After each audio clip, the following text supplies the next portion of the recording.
All right, so big news this week in the world of football. Jim Ratcliffe finally breaks cover and does a full sit-down with Gary Neville. Yeah.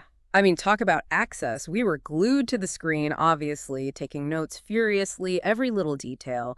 That's what today's deep dive is all about, really. And I think for us, the big question, the one that just kept coming back to me was, does Jim Ratcliffe really, truly know football? It's such a fascinating question, right? Because he's clearly a brilliant businessman, a self-made billionaire, but can that translate to success at a club like Manchester United? I mean, we're talking about a whole different ballgame here. Savings and cutting costs, that's one thing. But to bring United back to where they belong, you need more than just a sharp business mind. You need to understand the soul of the game, the fans, the history, the pressure cooker that is Old Trafford. You need to know what makes a winning team tick on and off the pitch. And that's what we're going to dig into today. So where do we even begin with this interview? There's so much to unpack. Well, I think it's worth starting with Ratcliffe's own assessment of his first year in charge. He said it's been pretty much what he expected. Tough. He admits that the scale of the club is just so much bigger than he imagined, even from the outside. Yeah, and he even joked, kind of darkly, about the constant media scrutiny, said it feels like getting school reports every day, which I guess is kind of true. Talk about pressure. Yeah. He also admitted pretty candidly that he knows he's quite unpopular with the fans right now. Well, I mean, can you blame them? They're looking at the league table and they're not seeing what they want to see. But Ratcliffe was very quick to point out that, winning the Premier League in his first year and a year of massive change was never really on the cards. He sees this as a rebuilding phase, a necessary transition. But he also recognizes the frustration, even the anger from the fans. Absolutely. He actually said, I'm a fan as well, remember? So he gets it. He sees where they're coming from. But then he started talking about the actual performances on the pitch. And things got a little more, shall we say, complicated. He gave his take on the games he's watched, both under the previous manager and the current one. And for the previous guy, the word he used was erratic. Erratic, yeah. He brought up the FA Cup win against Man City, remember that one? As an example of how good this team can be when they're firing on all cylinders. But then he contrasted it with some of those other games where they just didn't show up at all. Night and day. And then he moved on to talking about the current manager. He admitted it's been a rough start, but he said he's seeing progress, particularly with the new signings starting to settle in. He mentioned Surrey specifically. I thought that was interesting, talking about how coming from another league, it takes time to adjust to the physicality of the Premier League. Right, like it's a whole other level. And then he went on to talk about the limitations the manager's been working with in terms of squad depth. He said that recently he's only had access to about half a squad. Yeah, he specifically mentioned the Arsenal game as a case in point, pointing to the bench and how many of those players were basically unknown quantities. An 18-year-old who just arrived from Arsenal, a 16-year-old who's only played once. I mean, that puts things in perspective a bit, doesn't it? And he drove that point home even further when he talked about the impact of key players, high-earning players being unavailable. He said that 4 of our top 8 earners are currently out. And then he asked, imagine if Liverpool or Man City were missing half of their best, highest-paid players. Which, fair point, right? It really makes you think. FC. But then he did offer a glimmer of hope.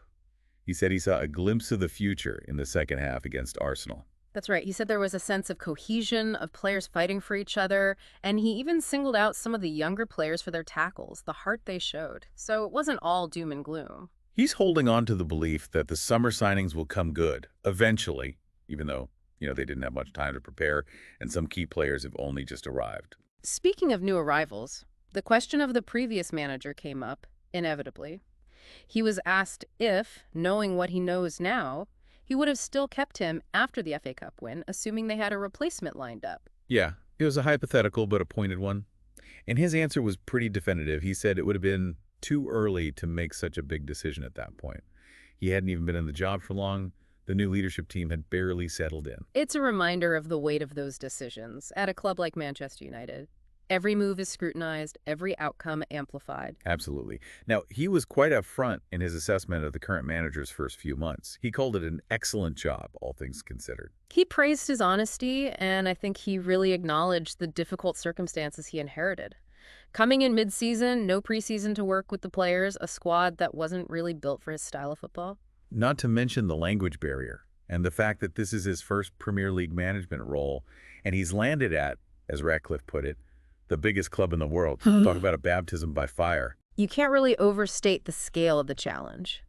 And then, of course, we have to talk about the elephant in the room, the financial realities at play here. Right, and Radcliffe didn't shy away from it at all. He admitted that mistakes have been made, including a wrong decision about a previous manager, and he took personal responsibility for that. Which we have to respect that level of accountability. He then went on to talk about the issue of player availability and that huge wage bill at United. He pointed out that with so many high earners out injured or on loan.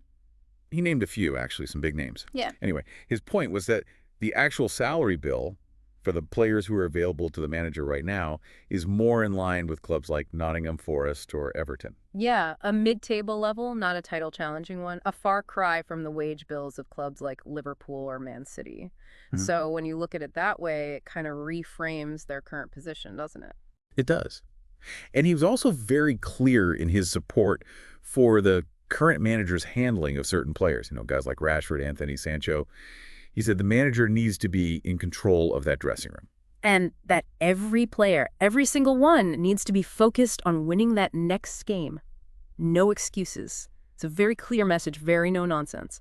He didn't hold back when it came to talking about the situation he inherited, the recruitment strategies of the past. He even called some of the contracts that were handed out mad. And he flat out said that his team would never have made those decisions. Oh, and he dropped a bombshell about transfer fees.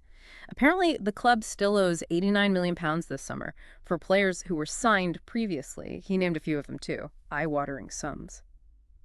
And just to be clear, this is Ratcliffe's own money we're talking about, essentially. He's treating it like his own, which is why he's so focused on that careful, look-after-the-pennies approach. Now, the cuts to the former Players Association came up. Understandably, a sensitive topic. He said he wasn't aware of that decision at that level of detail, but he seemed open to reconsidering it. He even suggested maybe there are other ways that current players could get involved in fundraising. So, a potential shift there. We'll see what happens. But let's talk about the big picture, the financial health of the club. Because Ratcliffe revealed that Manchester United has been losing money for the last 7 years. 7 years. And he called the losses in the last 4 years horrific. A whopping £330 million. He blamed it on rising operating costs, the ever-increasing player salary since 2016, while revenue just hasn't kept pace. It's a recipe for disaster, basically. Unsustainable, he called it. And then he said something that really made me sit up and take notice. He said that if they hadn't stepped in, the club would have basically run out of money by Christmas this year. That's a stark reality check. And it helps explain some of those unpopular cost-cutting measures we've seen, like the changes in the canteen, which Radcliffe defended. He said it's about addressing a big problem, not just hitting some arbitrary numbers. Right, it's about survival, basically. He also talked about the current debt level, which is a staggering £730 million, and he pointed out that a big chunk of that increase, $330 million, has happened in the last 4 years alone. He blamed it on overspending and a lack of investment from the previous owners. But he's confident that if they can turn the club around, make it profitable again, that debt will start to shrink. Fingers crossed. And then, of course, we have the thorny issue of ticket prices. Always a hot topic. Yeah. He admitted that small increases are probably coming next season because of inflation and rising costs, staff pay rises, that sort of thing. Yeah, but he was very clear that his guidance to the management team is to really look after their most loyal fans, especially the season ticket holders who go to every game week in, week out. He recognizes the value of that consistent support, even said it's worth points. And he mentioned maybe exploring different bracing structures for different fan groups, so we'll have to see how that develops. Oh, and remember that recent decision to reverse the policy on discounted resale of return tickets. Yeah, I think that shows they are listening, at least to some extent, when it comes to fan concerns about pricing. Absolutely. Now let's shift gears and talk about the future, because Radcliffe laid out his vision for Manchester United, and it's clear that the stadium redevelopment is a huge part of that. He's really excited about it, called the plan spectacular. And he said it's a non-negotiable, it has to happen.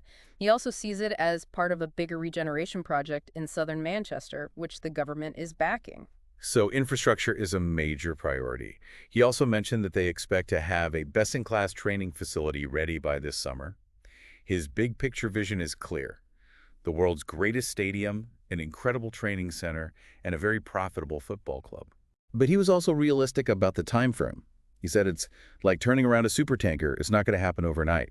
This is a long-term project. patience is key. Now, towards the end of the interview, he talked about the criticism he's faced, and he admitted it's tough. But he doubled down on his belief that some of the decisions they're making, even the unpopular ones, are necessary for the long-term good of the club. He also spoke directly about the Glazer era, the problems that were allowed to fester under their ownership, the rising costs, the poor performances, the questionable recruitment, the mounting debt. It was a pretty damning indictment, actually. And yet, despite all of that, he's still incredibly optimistic. He believes they can take the club from where it is now to where it should be.